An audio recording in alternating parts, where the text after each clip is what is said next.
All right, we're on to chapter 15 of the Bhagavad Gita, Srimad Bhagavad Gita, and this chapter is called Purushottama Yoga. Purusha is the divine person, the divine personality. Person is the English word that actually comes from Purusha. That's the Sanskrit that is in the same language family, the Indo-European language family, and that family includes Greek and Latin and English. And so person, our word person comes from Purusha. Uttama means the supreme. So the supreme person, the supreme personality. That's what Krishna is going to be talking about in this chapter. It's a short chapter, 20 verses. Let's do verse 1. Shri Bhagavan Uvacha Urdhva Mulam Ada Shakam Ashvatam Prahur Avyayam Chandansi Yasya Parnani Yastam Veda Sa Vedat Vit.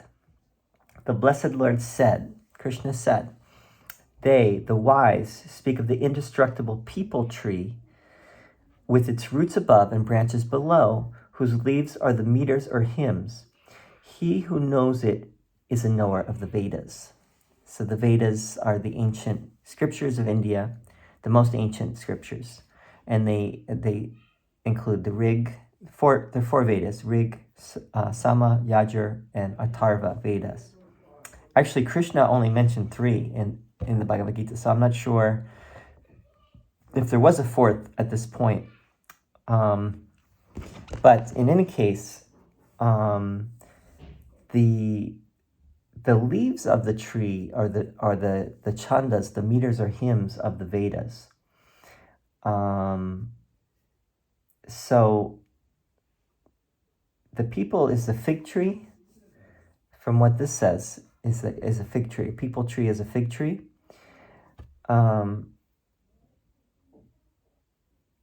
So he who knows this tree that comes down from heaven, it's in the upper worlds. The roots are in the upper worlds, and the leaves are in the lower worlds. What that means, this is actually in the Upanishads as well. This idea.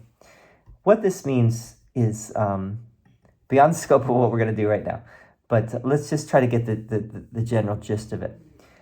2.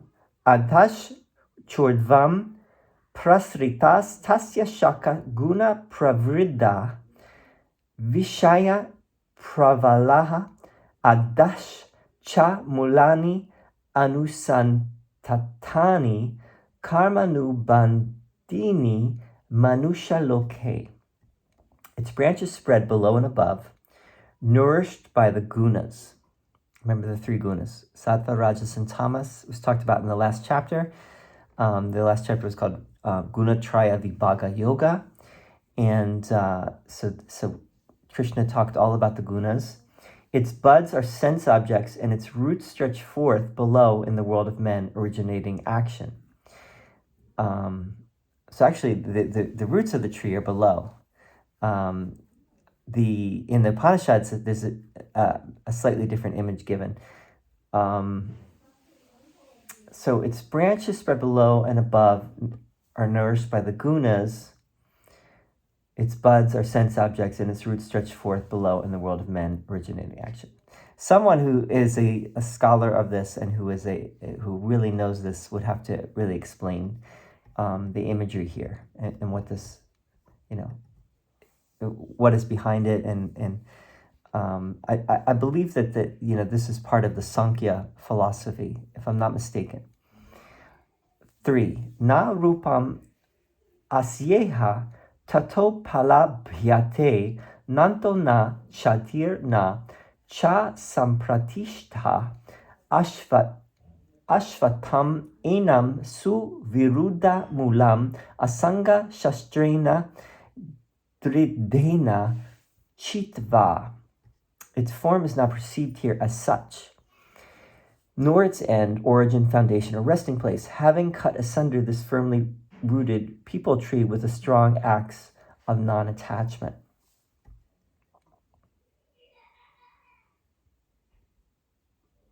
this is hard to understand this as well. I believe that it's getting, the general idea here is understanding the nature of the gunas and remaining unattached from the gunas. Going beyond the gunas, which was the message of the last chapter, and this is just a continuation. But it's something else that is being shared here that's very profound. But I'm not the person to really go into great depth about it. Tata padam tat parimar gitavyam yasmin gata na nivartanti bhuya tam eva chadyam purusham prapadye yatah pravriti prasrita purani. Then that goal should be sought for, to which, having gone, none returns again. I seek refuge in that primeval Purusha, from whom stream forth the ancient activity or energy. So this is talking about the Supreme Purusha. This is also an idea found in the Vedas, the Purusha, the Supreme Personality. I seek refuge. Who is it that seeks refuge? Is it Krishna that's seeking refuge? Krishna is the Supreme Purusha, so I'm not sure what that means exactly. But I think the idea is that the person, the spiritual aspirant, the yogi, has that as their goal, is to seek refuge in that Purusha. That goal should be sought for. That's what it says here. That goal should be sought for. And in understanding this Supreme Purusha, this Purushottama, one is liberated. One finds liberation from samsara. Samsara being the cycle of suffering. Nirmana moha jita sangha dosha adhyatma nitya vinivrita kamaha dvandver vimuktaha sukha dukkha sanjnir gachanti amudaha padam avyayam tat.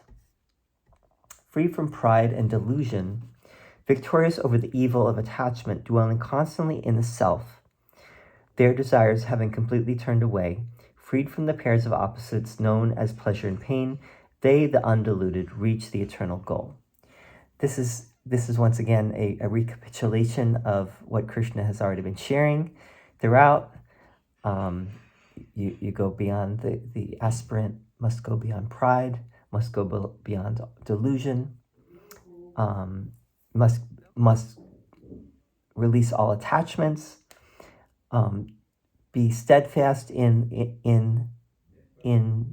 the goal of seeking the self, and be established in that self, be established centered in the self, actually said in the last chapter, self-centered, centered in the self, without desires, freed from the pairs of opposites, right? So going beyond all dualities, meaning, what does that mean to go beyond all dualities? That means that your mind does not get disturbed by whatever duality is, whether it's hot or cold, pleasure or pain, fortune or misfortune, honor or dishonor. They're all the same, and you can remain in that, centered in the self, no matter what. Natad basayate suryo na shashanko na pavakaha yad gatva na nivartante tadhama paramamama. Neither does the sun illuminate there, nor the moon, nor the fire. Having gone there, they do not return. That is my supreme abode. This is going beyond the material universe. There is no world anymore. This is a realm beyond the universe as we know it. There's no sun, there's no moon, no fire. You go beyond the material nature. You go beyond the lower prakriti, which would be the material nature.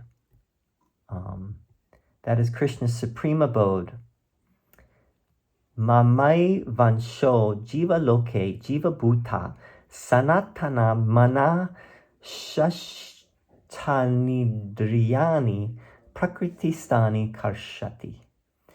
An eternal portion of myself, having become a living soul in the world of life, draws to itself the five senses, with the mind as the sixth, abiding in nature.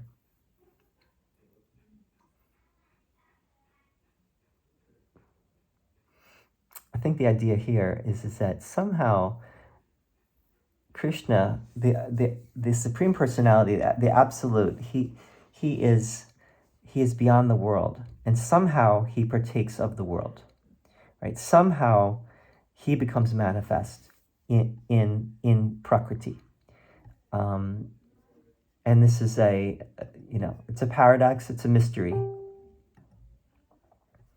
and Krishna really only can affirm that is the case. Shariram yad avapnoti yach chapi uktra matishvaraha grihit tvaitani sanyati vayur gandan ivashayat. When the Lord, as the individual soul, obtains a body, and when he leaves it, he takes these with him, just as the wind takes the scents from their seats, from the flowers, etc. The wind carries the scent of the flowers.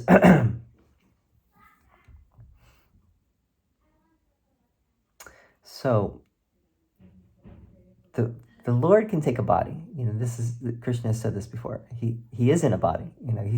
He's in a body talking to Arjuna, but he is also the Supreme Lord. He's also the Supreme Personality. So how is this happening? Somehow he takes on a body, and when he leaves it, he takes these with him. What does it mean when it says these? I'm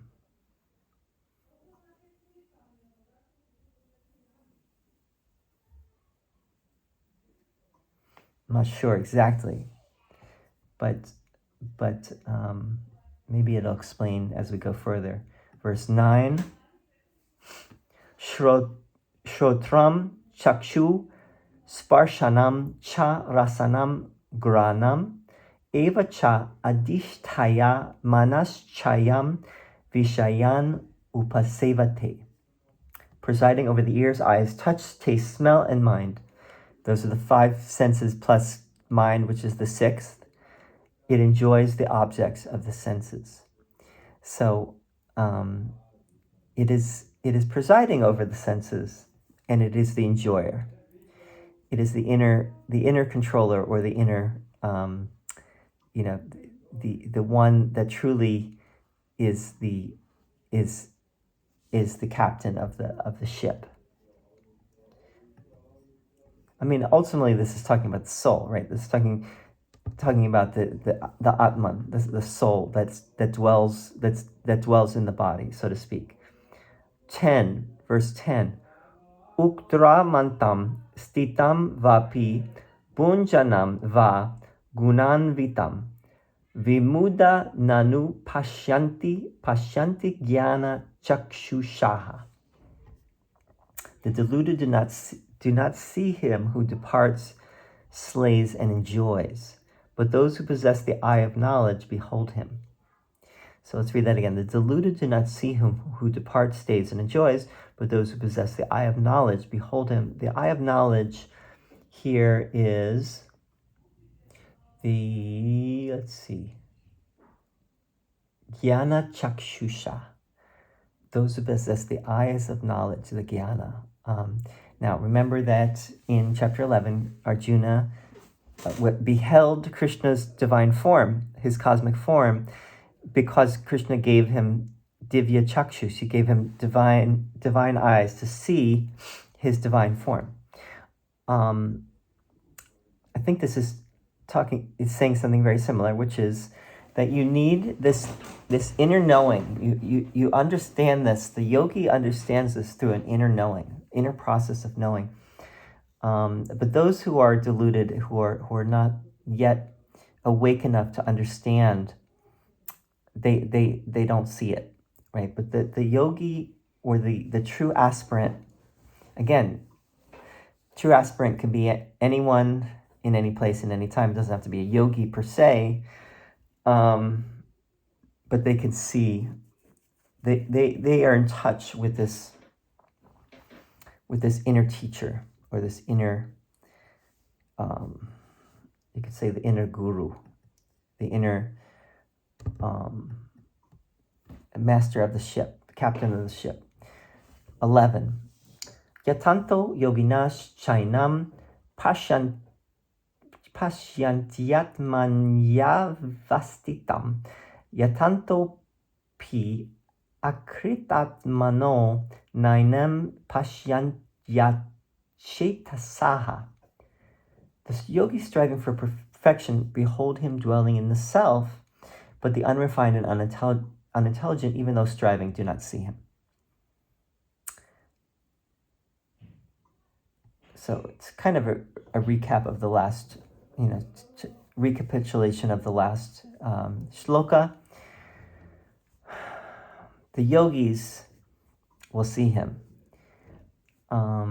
Those who are not at that point yet in their evolution, you could say in their cellular evolution, will not understand this.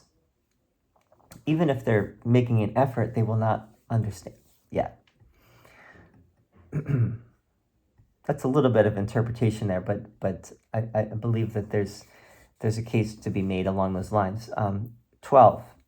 Yad aditya gatam tejo jagad basayate kilam yach chandramasi yach chagnau tatejo vidi mamakam. The light which resides in the sun, illuminating the whole world, that which is in the moon and in the fire, know that light to be mine.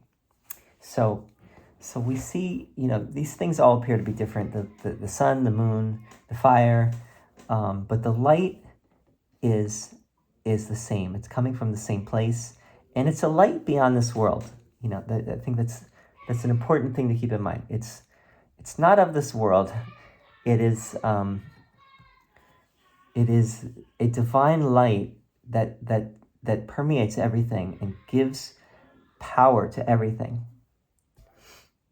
And we can't see it except for those who are have that jnana chakshusha, those who have the inner vision, right? They are able to see it.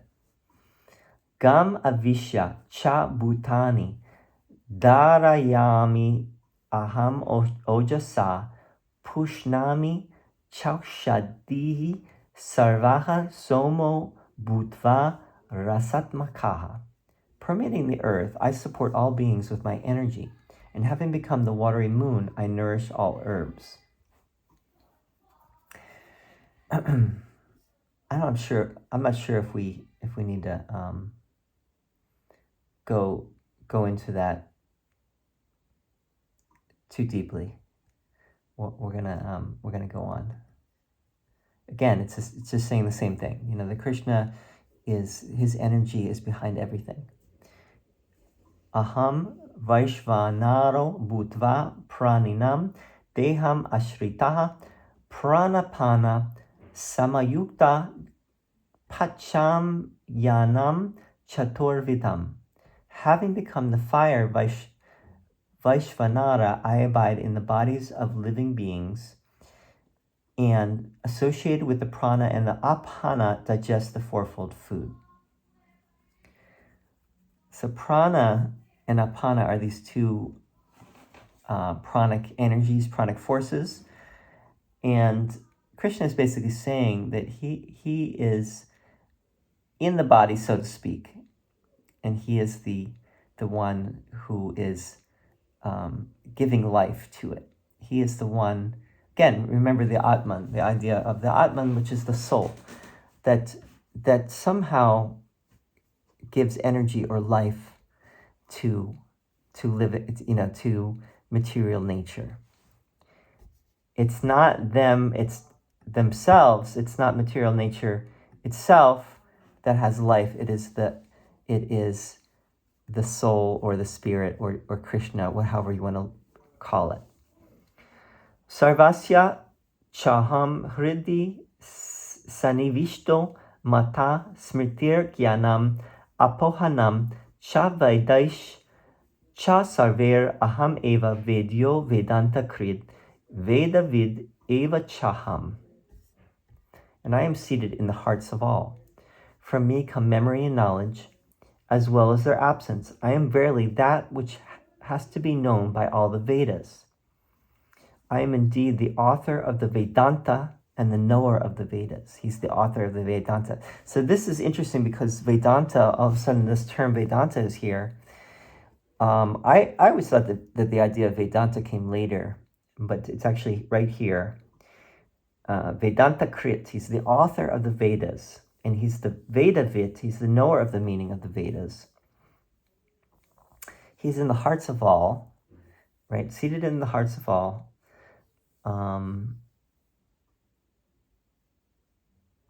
And he is the author of the Vedas. He wrote it all. He gave the rishis, the ancient seer sages, the ability to actually compose the Vedas. I think that's essentially what is being said here. 16. Dvav imau purushau loke ksharash chakshara eva cha kshara sarvani bhutani kutasto kshara uchyate. The two Purushas there are in this world, the perishable and the imperishable. All beings are perishable, and the kutasta, the unchanging, is called the imperishable. So this brings in a new word here as well, kutasta. I recall that in the autobiography of a yogi, Yogananda's book, Autobiography of a Yogi, he uses that term kutasta to refer to the third eye. But that is the unchanging, the imperishable, the akshara. Remember that term, the imperishable akshara. And the other term that's used for that is avyaya. So there's two persons here, right? There's the one that is of this world that undergoes death and life, birth, life, old age, sickness, death. That's one Purusha. The other is the one that is essentially the soul that gives life to everything and does not die when the body dies. That is imperishable. That is the kutasta. 17. Uttama purushas tvanyaha paramat meti udharita yo lokatrayam avishya bibartyavyaya ishvaraha. But distinct is the Supreme Purusha, called the highest self, indestructible, and Lord, who pervades the three worlds and sustains them. So the Supreme Purusha, Purushottama, right? This Purushottama is the Supreme Purusha, called the highest self. So this is the Supreme Self, the highest self, indestructible and the Lord of all, who pervades the three worlds and sustains them. So there's the two Purushas, but then there's the Supreme Purusha, which is interesting that there would be a distinction. Krishna has already made this distinction in the Bhagavad Gita, but now he's making it again. The Lord of all. I'm not really able to really say more about this, because this is like a kind of a theological point that I'm sure there's been a lot of talk about this, but I'm not in a position to really get into that at this moment. Yasmat ksharam atitoham aksharad api chotama atosmi loke vede cha pratita purushottama. As I transcend the perishable and am even higher than the imperishable, he's even higher. So that's important point, that he's even beyond the imperishable. His He's beyond sat and asat, being and non-being. So he's trying to say that he's beyond everything. He's beyond this world. He's beyond the perishable. He's beyond the imperishable. He's even beyond the imperishable.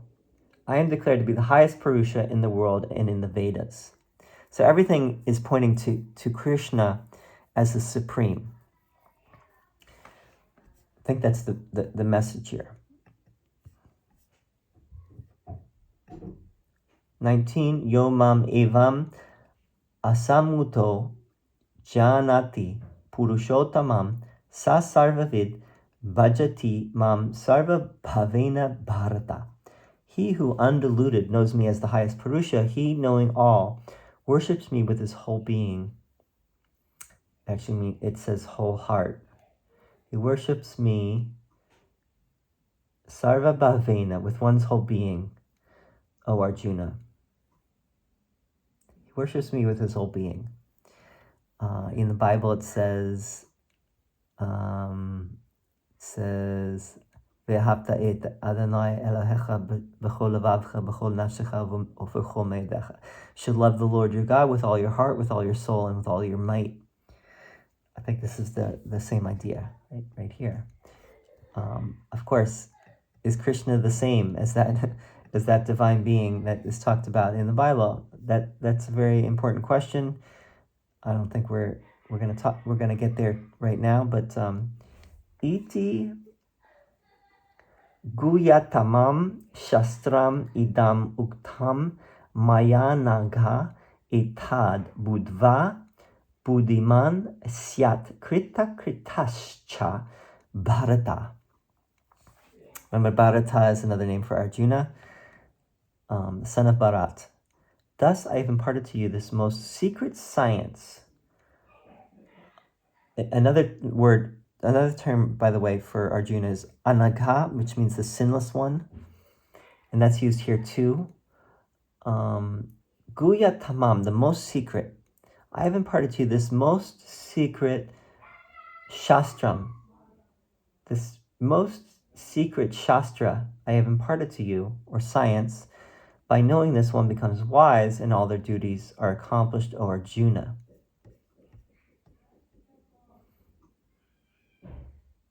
Enlightened, buddhiman, one becomes a buddhiman, buddhiman, by knowing this. So Krishna is again kind of reiterating something that's already been said in the Gita, but he's taking it deeper, clarifying some things, but he's basically saying once again that he is the supreme. He's the supreme personality. He's beyond these other two Purushas. There's two other Purushas. There's the perishable, and then there's the imperishable, and then there's Krishna, the supreme, the Purushottama. And, the one who knows that is the true yogi, the true wise person, the jnani. And that is what he is asking Arjuna, or counseling that Arjuna strive for that goal. Strive for that ultimate goal and make that the goal of his life, and release, the desires, the attachment, pride, delusion, all the things that get in the way of that. And in doing that, he will attain the highest goal of life, and he will ultimately not have to be. He will not suffer anymore. He will free himself from suffering, and that's the ultimate idea of moksha is freedom from suffering, right? Freedom from suffering. So I hope this has been helpful. Let me know. Feel free to leave a comment or suggestion or feedback or anything like that. We're plugging away here. We're almost done. We got 3 more chapters. 16, 17, and 18 are our final chapters. We'll get to them soon. Thank you so much. See you soon. Bye-bye.